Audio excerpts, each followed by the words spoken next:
Unfortunately, witchcraft is the dominant religious force in the Western world and in the United States of America. The popular definition of witchcraft, of course, is it involves spells and conjurations of the supernatural so that people can manipulate reality and consciousness through various summonings of spirits. But I want to talk to you about witchcraft in the biblical sense, referring to all forms of divination, all forms of the occult, sorcery, necromancy, spiritualism, wicca, Satanism, all divination, and everything involved in the New Age. This is often facilitated by people going to psychics or channelers, New Age healers, mediums, shamans, and even witch doctors. But the real question is, why is this so popular today? Whatever happened to rational thinking? Sir Isaac Newton, one of the greatest scientists of all times, was a devout Christian. He discovered gravity. We've gone from him to the avowed atheism of Stephen Hawking. Ironically, we've gone from, historically, astrology to the real study of heavenly bodies, astronomy, and now we're back at astrology again. What happened to the method of scientific inquiry?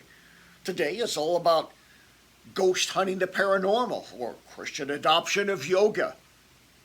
The witchcraft trials of the 17th century in the United States did not get rid of the witches of Salem.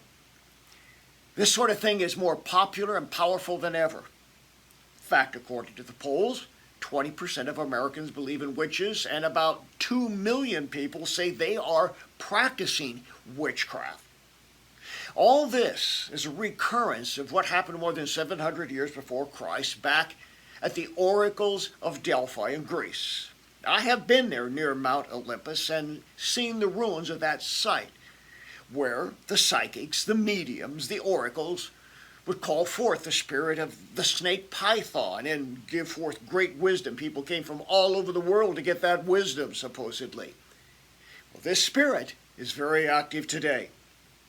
In our virtual encounters with people, every day I cast demons out of individuals who became possessed because they got involved in this kind of stuff. They consulted fortune tellers and psychics because they needed relief from physical or emotional pain, or they were trying to make sense out of some kind of disruption in their life. But all of this leads to demonic control and possession. And you know what these people tell me?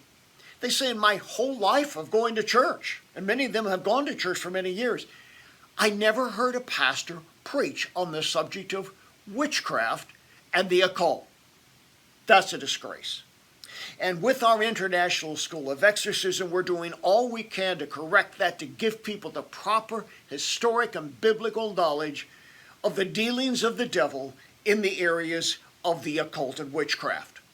In these last days, as Satan is coming at us with full force, more than ever, we need to be prepared with knowledge, information, and the fullness of the Holy Spirit to confront the return of witchcraft.